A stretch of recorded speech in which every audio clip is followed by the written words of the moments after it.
Well, hello everybody, and welcome back to another reading vlog. Thank you so much for being here. This week is starting a little bit late because my last reading vlog just went up today, and so usually I start these on a Sunday or Monday, but we're starting it on a Tuesday, so that just adds some extra motivation, some extra oomph for me to get moving, get reading so that I can finish some really fantastic reads this week. So, this vlog, I would say, is going to be mainly about a new release that just came in the mail that I was so excited to open. A book that I knew was coming out, but you know that feeling when like a new release is coming out and you know it's in the mail, you got the shipping notification, but you open the package and you're like just giddy because you finally have it. That's how I felt when I had this book. And that, of course, is the new installment in the Magpie Murders series, obviously called Marble Hall Murders. And these are all by Anthony Horowitz. I read the last installment, I want to say about a year ago, which was called Moonflower Murders, and I really enjoyed it. These are chunky mystery books, basically surrounding, or the previous installments have surrounded a editor for a very famous mystery novelist, and she uncovers secrets within the mystery novelist's manuscripts about real world cases and that interplay. So it's really like a great mystery novel for the mystery reader and very meta, but I always am really pleasantly surprised when I read them. And the first initial reviews of this one that are trickling in are all really positive. So I'm so excited to read this. This is going to take a little bit of a new twist because of how the last book ended. And I will try not to spoil anything in this reading vlog, but I'm really excited to see the direction that this one goes. This is like over, I think, nearing 600 pages. So this is going to be certainly a chunky book, going to take up a lot of my time this week. But of course, we can't just have one book that I'm planning to read. I have to have something else that I might pick up. So I have a couple other books that I have been really excited to get into. The first being the new Torrey Peters Stag Dance. I picked this up at the bookshop a couple of days ago, and I've just been looking at this cover and wanting to read it. And I don't really know too much about this, but basically what it says is, in Stag Dance, the titular novel, a group of restless lumberjacks working in an illegal winter logging outfit plan a dance that some of them will volunteer to attend as women. I'm just so curious about this, and I know that Torrey Peters was really loved for their first book.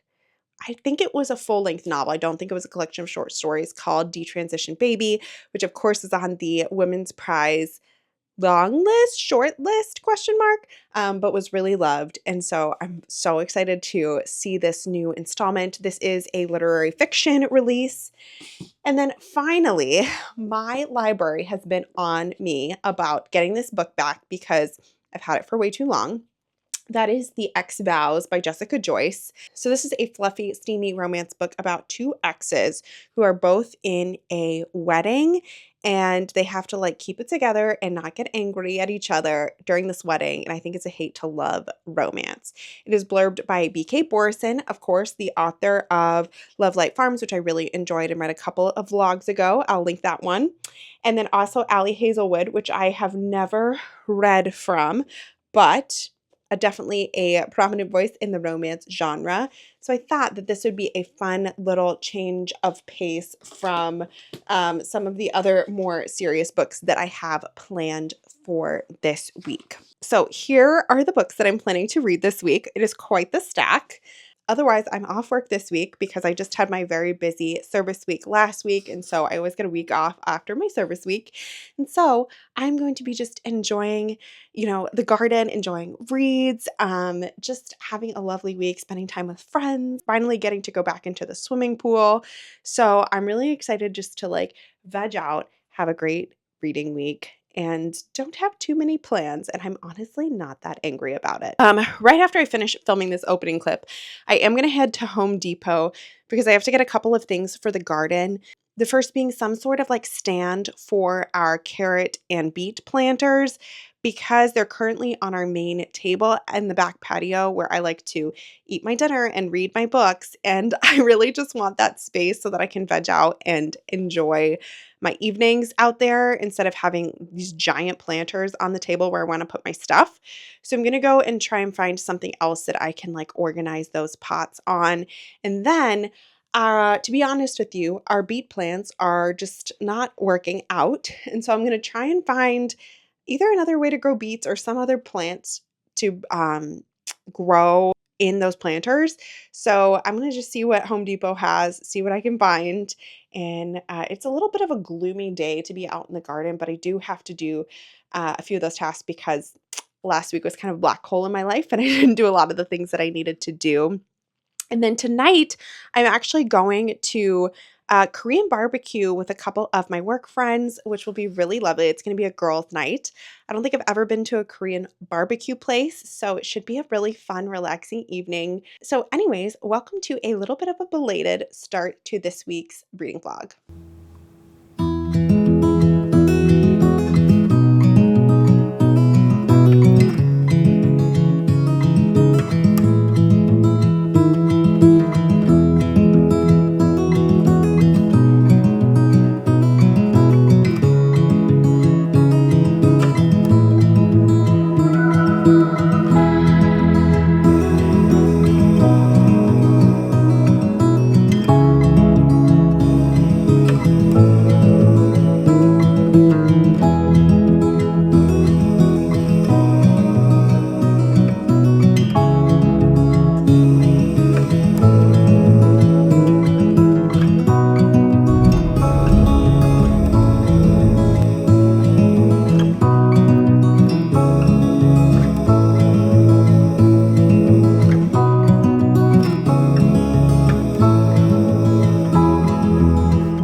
So it's currently Friday afternoon, and I feel like I am not ready for summer weather.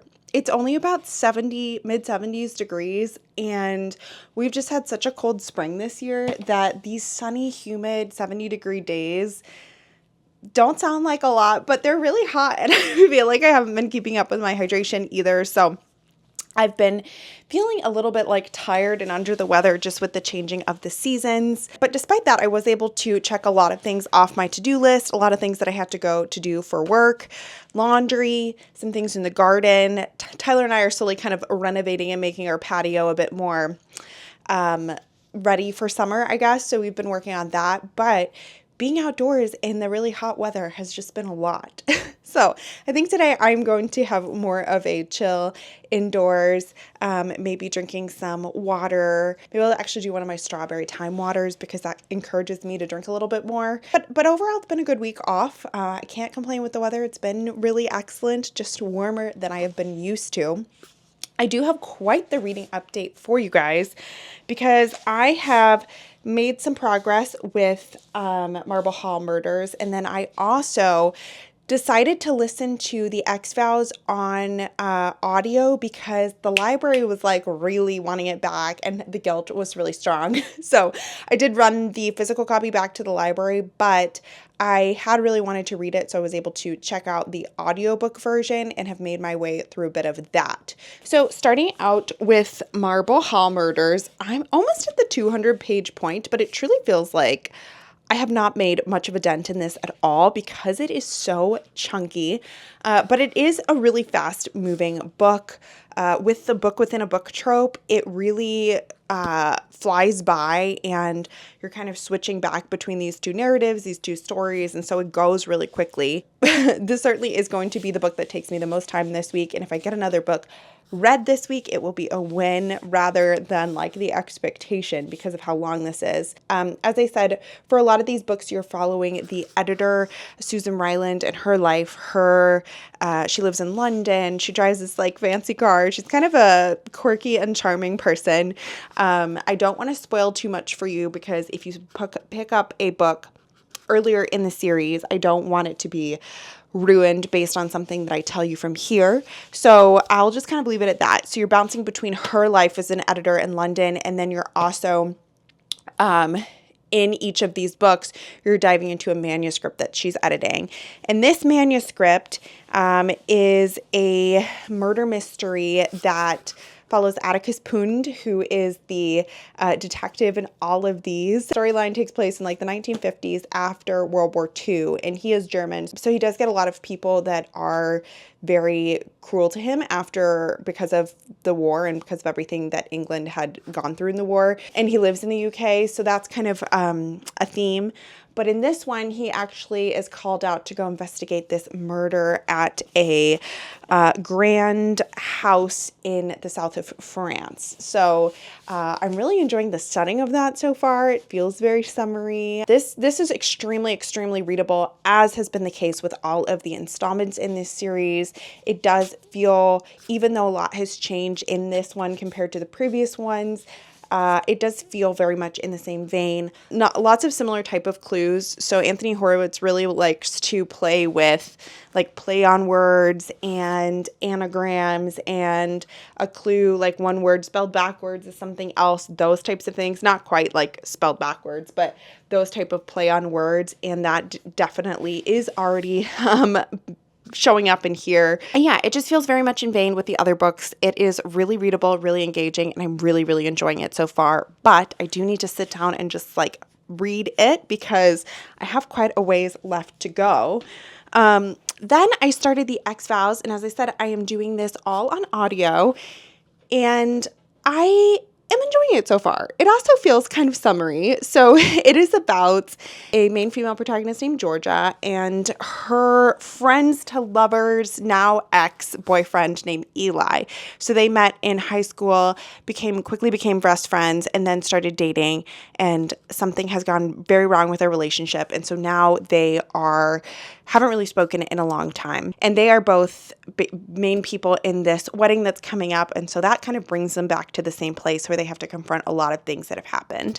And so far, they're just avoiding each other because they don't really want to talk about everything that they've been through. They don't want to rehash all of the drama that they went through. And I'm getting a little bit of miscommunication trope, but I'm not actually mad about it because you do have to like build that suspense a little bit. You can't just lay out everything from the relationship right off the bat. So it does feel kind of like a realistic and a necessary way to unfold the story.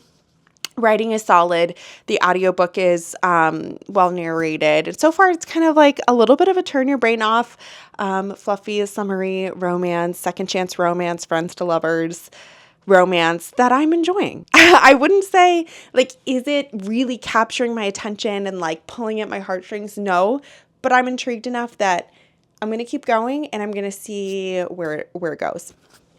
So tonight I'm going out to dinner with one of my good friends, Charlotte.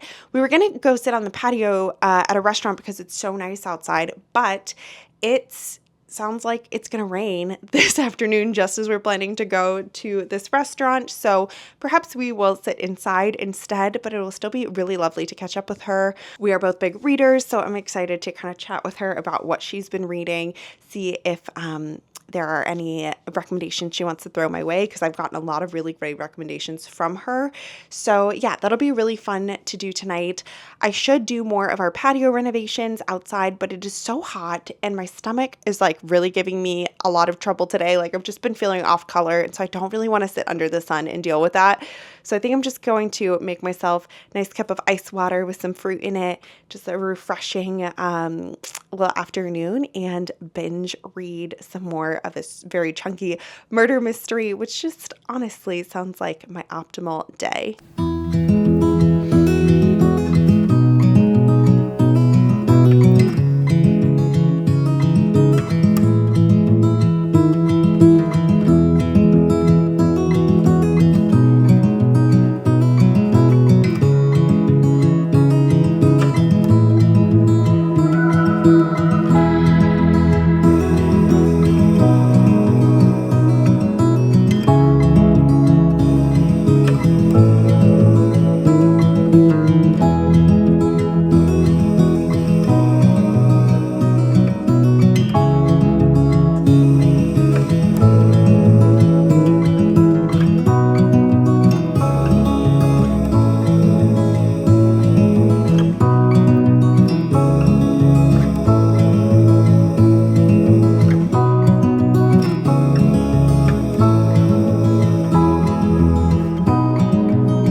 it is Sunday evening and I have made quite a dent in both of my reading plans for this week, so things are shaping up well for me to finish both books in time for the end of this vlog tomorrow.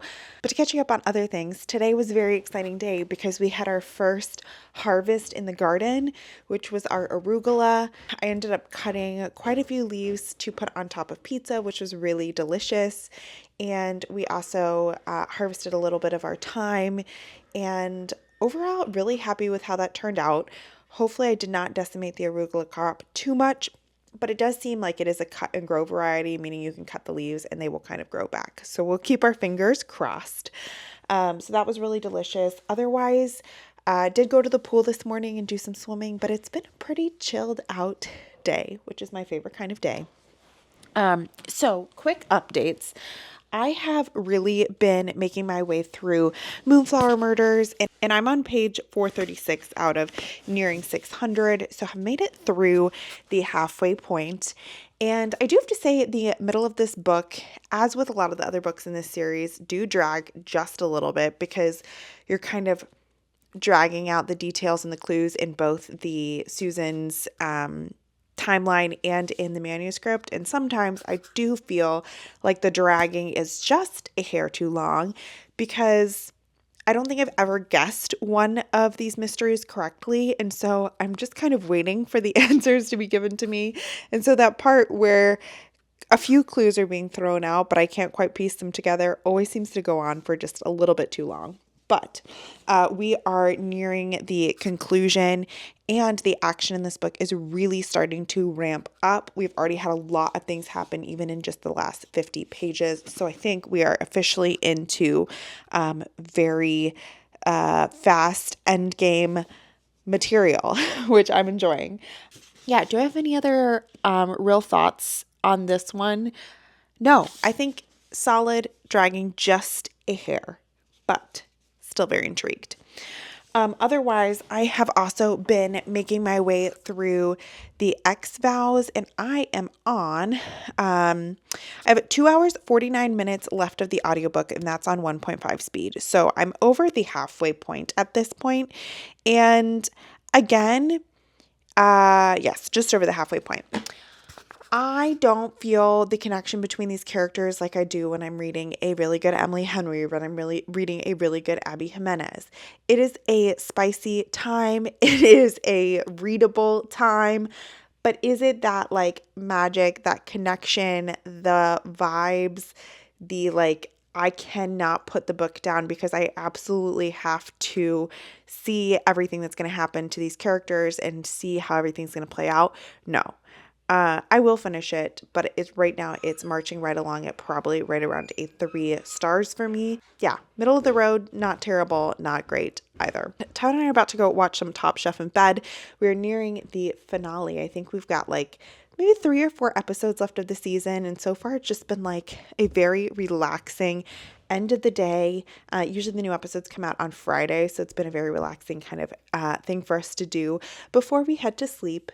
But yeah, as I said, things are gearing up for me to be able to finish off this last 130 pages and also finish the end of X Files tomorrow before the end of this reading vlog. So popping in to close up this vlog, it's currently a Sunday, so hopefully I actually get this up on time, which would be quite a turn for the books because I started this quite late and I actually ended up finishing 2 books this week, even though it was a shorter vlog than typical. This morning, today is stunning weather-wise, just like a little bit of a breeze, a little sunny. I have just been really enjoying the garden, just sitting out there watching YouTube videos, like harvesting my crop, snacking on things as I watch YouTube, which has just been so lovely. Tyler's currently at work, so he works until late tonight, so I've just been having a very cozy kind of day getting life stuff done. So let me wrap up what I ended up reading this week and what I thought of it. So I did finish Marble Hall Murders this morning on the couch. I was about to go to Orange Theory. My class was at 11:15. Usually I have to leave about 15 minutes to get to my Orange Theory class. But I was at the end of this, we were nearing the epilogue, and nothing was going to stop me. So I definitely rolled up a few minutes late to my exercise class, but I don't care because I needed to know what was going to happen. I always feel the same emotions when I read these books. And that is that I feel that a lot of the book is a little bit slow and frustrating. There's a lot of extraneous clues and characters that don't seem to have a point. But rest assured that Anthony Horowitz is going to bring them all around. And the end will address all of the things, even if sometimes it seems a little ridiculous, even if sometimes they're a little bit Sherlock Holmesian in that they are presented in one way, like deduced to be a certain thing, but they could certainly be something else. But the way that it's presented just seems so flawless and seamless. Like that weird detail on page 100, you best believe it's going to be in the final chapter of the book. I just find that so satisfying, even though I fully acknowledge that it's not realistic. I find that attention to detail really satisfying. So the end did not disappoint. There was, all the little things that I did not understand the purpose for came back around, and I did enjoy them. There were multiple reveals at the end. It wasn't over till it was over, as is per usual for his books. And I think I'm going to give this a 4 stars. This was solid. I still think a bit long, but a solidly very enjoyable, plotty read. And dare I say, I think conclusion to this trilogy, I'm a little bit unsure. The end did seem a little final, and I thought this was supposed to be a trilogy, but do let me know if you've heard if this is continuing or if we have finished with the Susan Ryland universe. But if it's continuing, I certainly will be picking it up because I thoroughly enjoyed all of them. So yes, solid 4 stars for this one. And then as I was deep cleaning my house, I listened to the end of X-Files, which kind of got me in my feels at the end. About midway through this book, I was super certain that I was going to give it 2 stars. I was really annoyed with a lot of different things. The interruptions all the time when the characters were trying to talk about their feelings, like someone would come in the room or the phone would go off or something would happen. And it felt like so unnecessary. The delayed communication just seemed to fill pages, which I found to be really irritating. There was an unnecessary number of open door sex scenes in the middle of this book, and I was like, what are we achieving here? Like, we're not moving anything forward. What are we doing? But then I was really surprised by how much I loved the end of this book. I loved a couple things about it. I loved the way that it kind of addressed the question of how can 2 people who had a relationship and it didn't work ever think it's going to work a second time? Like, how does that even happen? The second chance romance, I think this had a really good answer to it, a conclusion that felt realistic. One other thing that I loved in this book was the way that therapy was talked about. A couple of the characters are going through talk therapy, and I love that it was talked about in a preventative way. I love that it was normalized. It was just so healthy and like charming to see that in a book. It didn't feel overly forced too, like we have to talk about therapy, this book is about it, but it just seemed like a realistic portrayal of how therapy can make people think about things and reshape things in their life that I really thought was stunning in here. I did love the little dig too about therapy not being included in a lot of medical plans, which is one of my number 1 pet peeves. Like when you go to your primary care doctor, this is a tangent, a soapbox, in the US, most of the time, a lot of it is covered by your insurance because they acknowledge like going to your primary care doctor is helpful for your overall health, for preventative health. However, that has not really come around with a lot of insurance plans with regards to therapy because it's not seen as like a necessary thing.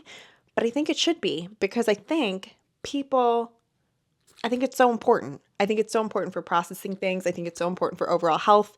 But anyways, that is an aside, something that I like to rant about. But yeah, I really enjoyed how it was brought up in here. It did feel really that was a strong point and something that I will certainly remember from this book. So overall, a little bit of a mixed bag for me, but I ended up giving it a 3.5 stars, and I think I'll remember this one for a while. So if you made it till the end of this video, leave me the moon emoji for this little moon in the front of this, in the corner. Leave me the moon emoji. And with that, thank you so much for watching, and I will see you very soon with another video. Bye.